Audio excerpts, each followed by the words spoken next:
အားလုံးပဲမင်္ဂလာပါ MK channel မှာပြန်လည်ကြိုဆိုပါရခင်ဗျာဗီဒီယိုလေးမစခင်ကျွန်တော်ရဲ့ channel လေးကိုကျေးဇူးပြုပြီး like and subscribe လေးနှိပ်ပေးခဲ့ပါဦး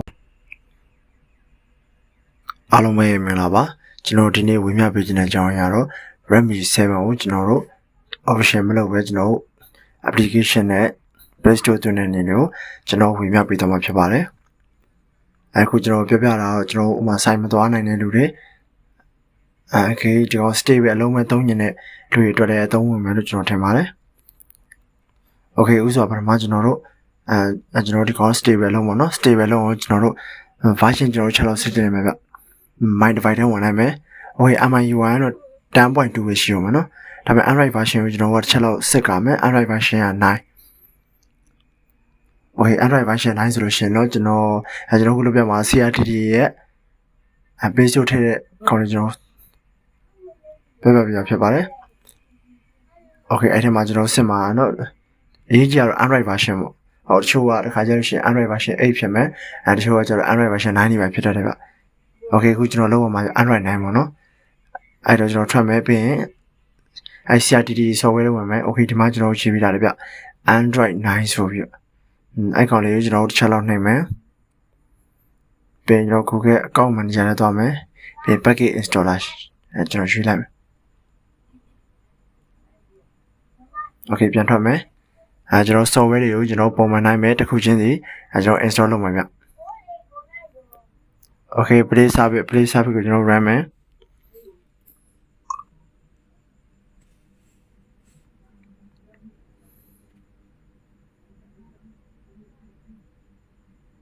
okay ရပြီဗျ okay play service ပြီးလို့ရှိရင်အခုကျွန်တော်ရေးကြည့်ကျွန်တော် Google မှာရေးကြအောင်နော် frame ပေါ့အခု frame နဲ့ install ဆွဲပြီးကျွန်တော် Play Store ကိုလည်းကျွန်တော် install ဆွဲမယ်ဒီကောင်ကကျွန်တော်တို့ကဒီ software နဲ့ solution တော့ကျွန်တော်တို့ Android version sorry ဗျ MIUI version 12.0.3 လောက်ထိကျွန်တော်တို့ CRTD application တွေနဲ့အသုံးပြုလို့ရဗျဒါပေမဲ့ 12.5 to 12.3 solution တော့ကျွန်တော် option လုံးဝပဲအဆင်ပြေမယ်ဗျ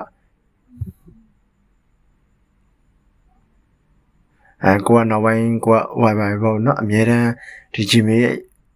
software သုံးပြရဆိုလို့ရှိရင်တော့ကျွန်တော်တို့ original change နေကြပါတယ် okay ကျွန်တော်တိုင်ပြီးလို့ရှိရင်တော့ပြန်ထွက်လိုက်မယ် okay ပြီးလို့ရှိရင်ကျွန်တော်တို့ Sona က application store ထဲဝင်လိုက်မယ်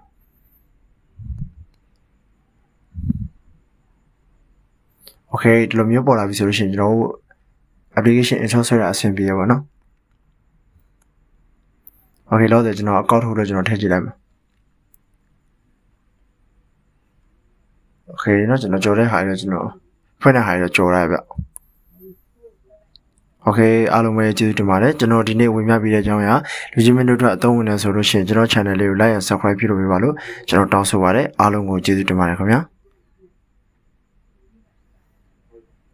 okay ဒါဆိုလို့ရှိရင်ကျွန်တော်အဆင်ပြေသွားပါပြီ